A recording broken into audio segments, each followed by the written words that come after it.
Buenos días, hermanos y hermanas. Bienvenidos a la comunidad contigo, a nuestro espacio devocional. Por favor, acompáñenme a orar. Vamos a pedirle a nuestro Dios que nos hable en este tiempo devocional, a leer la palabra. Oremos. Señor amado, gracias te damos por hoy día y por este tiempo devocional. Te rogamos, como siempre, que tú puedas, por favor, hablarnos.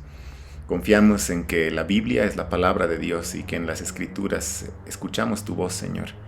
Te rogamos que, por favor, nos hables al leer la Biblia hoy, que tú guíes esta reflexión y meditación en tu palabra y que nos ayudes a que tu palabra esté presente en nosotros en el transcurso del día, Señor. Te pedimos esto en Cristo Jesús. Amén. Saben, en una ocasión, en un día súper ajetreado, en el que yo tenía que estar afuera de la casa toda la tarde, antes de salir le dije a una de mis hijas: para mi vuelta quiero que tus tareas estén terminadas. Y bueno, pues grande fue mi sorpresa cuando al volver en la noche las tareas de ella no estaban terminadas y la encontré jugando videojuegos.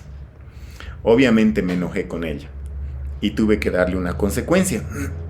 Ahora, por un momento intenten ponerse en mis zapatos.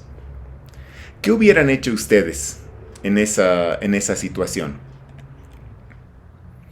Bien, ahora que se han identificado un poquito con esto, vamos a leer un pasaje de la Biblia que produce una reacción similar, pero 1000 veces más grande y muchísimo más seria que las tareas del colegio. Por favor, acompáñenme a leer Mateo capítulo 21 y en esta mañana vamos a leer los versos del 33 al 46. Mateo 21 del 33, al 46. La palabra de Dios dice así: escuchen otra parábola. Había una vez un hacendado que plantó una viña y la cercó con un muro, y cavó en ella un lagar, y edificó una torre. La arrendó a unos labradores y se fue de viaje. Cuando se acercó el tiempo de la cosecha, envió a sus siervos a los labradores para recibir sus frutos, pero los labradores, tomando a los siervos, a uno lo golpearon, a otro lo mataron, a otro lo apedrearon.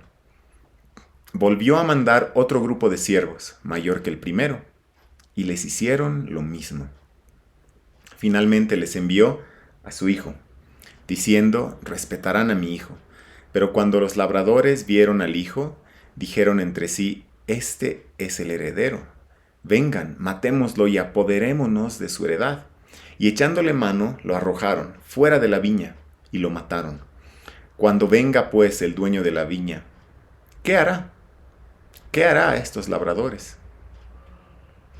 Ellos respondieron: llevará a esos miserables a un fin lamentable, y arrendará la viña a otros labradores que le paguen los frutos a su tiempo. Jesús les dijo: ¿nunca leyeron en las Escrituras la piedra que desecharon los constructores, esa en piedra angular se ha convertido? Esto fue hecho de parte del Señor y es maravilloso a nuestros ojos. Por eso les digo que el reino de Dios les será quitado a ustedes y será dado a una nación que produzca los frutos del reino. Y el que caiga sobre esta piedra será hecho pedazos, pero sobre quien ella caiga lo esparcirá como polvo. Al oír las parábolas de Jesús, los principales sacerdotes y los fariseos comprendieron que él hablaba de ellos. Y cuando procuraron prender a Jesús, tuvieron miedo de la multitud porque ellos lo tenían por profeta. El significado principal de esta parábola está claro. No hay dónde perderse, porque según Mateo, los principales sacerdotes y los fariseos comprendieron que la parábola se trataba acerca de ellos. Ellos, como representantes del liderazgo espiritual de Israel, eran aquellos labradores de quienes el hacendado estaba demandando el fruto de la viña. Israel era la viña.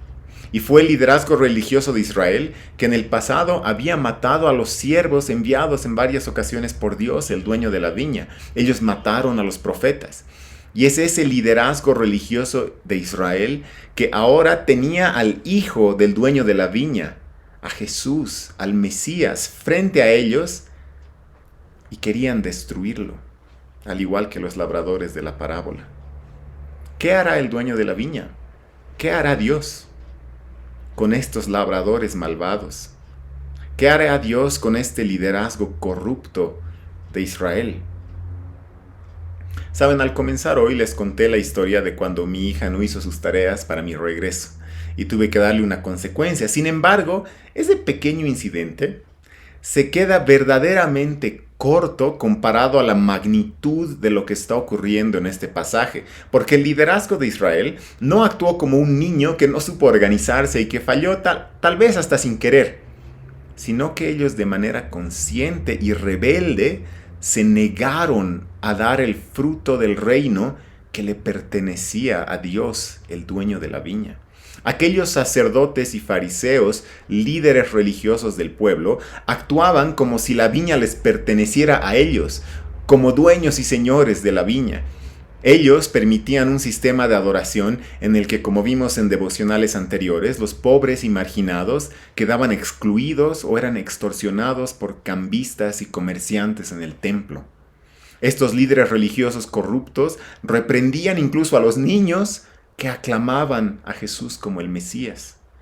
El liderazgo religioso de Israel, en lugar de producir frutos del reino de Dios, había edificado su propio reino para su propia gloria. Y cuando vino el Mesías, en vez de responder en fe a él y en arrepentimiento, lo desecharon. Desecharon a la piedra angular y tropezaron con ella. Por eso Jesús les cita el Salmo 118, que en su verso 22 dice: la piedra que desecharon los edificadores ha venido a ser la piedra principal del ángulo. La piedra angular, el hijo del dueño de la viña, estaba frente a ellos, y en vez de responder en fe y arrepentimiento, ellos lo estaban desechando a la piedra angular. Y su destino iba a ser la destrucción de todos aquellos que tropiezan con la piedra del ángulo. Ahora preguntémonos qué tiene que ver este pasaje con nosotros. Saben, después de leerlo, al reflexionar en este pasaje para preparar este tiempo devocional, mi primera reacción fue pensar en el liderazgo actual de la iglesia, obviamente de nuestra iglesia local, la comunidad, pero también de la iglesia en el mundo. Y me comencé a cuestionar si nosotros, como líderes, estamos dando los frutos del reino, pero creo que esa no es la idea de este pasaje.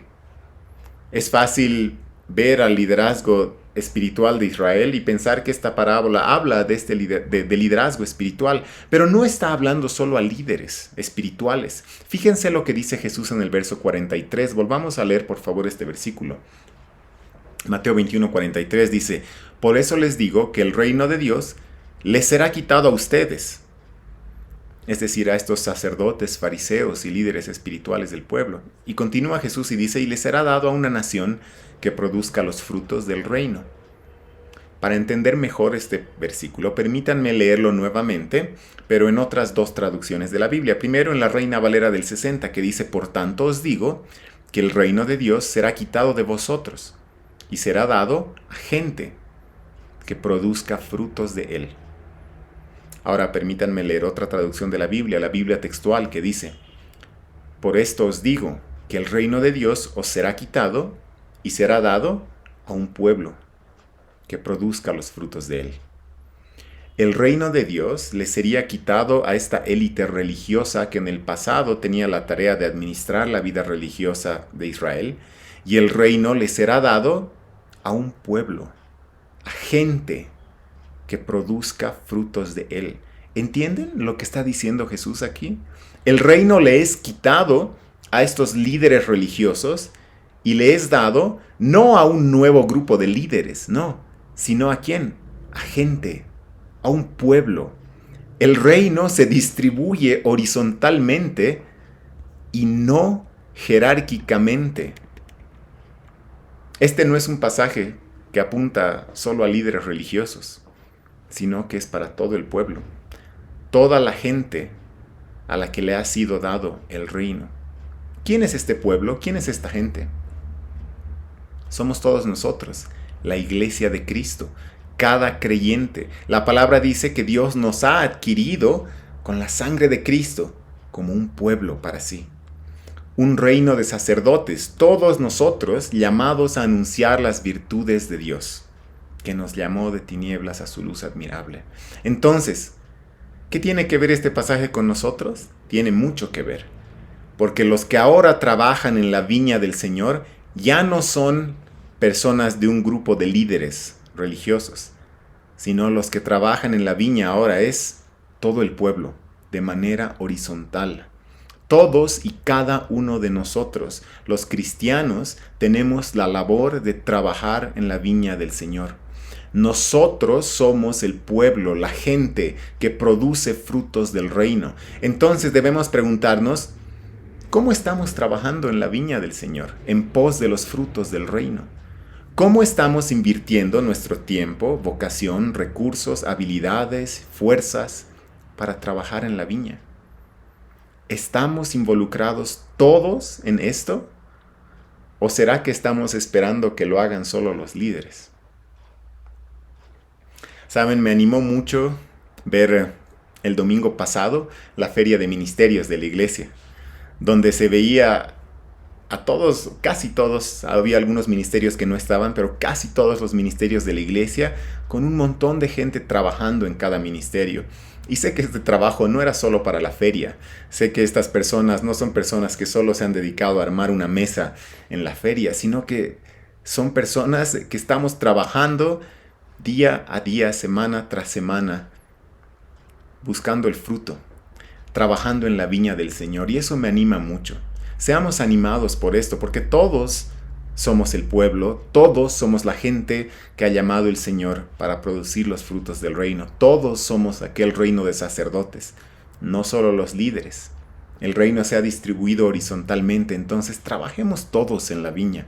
Respondamos a este pasaje, trabajando en la viña, fortalecidos por nuestro Señor, que seamos una comunidad horizontal donde todos trabajamos en pos de los frutos del reino, esperando así la venida de nuestro Señor, que va a volver un día y que nos encuentre trabajando en la viña. Vamos a terminar aquí orando. Señor amado, te damos gracias porque tú nos has llamado y nos has adoptado en un pueblo, Señor, y nos has dado a todos nosotros, no solo a un liderazgo, sino a todos, la tarea de trabajar en tu viña, Señor. Gracias te damos, Señor, porque el reino ha sido quitado de una élite religiosa y ha sido distribuido a todos, un pueblo, gente que produzca frutos del reino. Gracias por este gran privilegio, porque sabemos que es por gracia y no es por algo que haya en nosotros, Señor. Es por tu gracia y por lo que Cristo ha logrado por nosotros, que hemos sido comprados con su sangre. Te damos gracias y te pedimos que tú seas quien produzca este fruto y que tú nos alientes y nos fortalezcas mientras nosotros trabajamos fielmente en tu viña. Te pedimos esto en el nombre de Cristo Jesús. Amén. Hermanos y hermanas, que tengan un muy buen día, que el Señor los bendiga.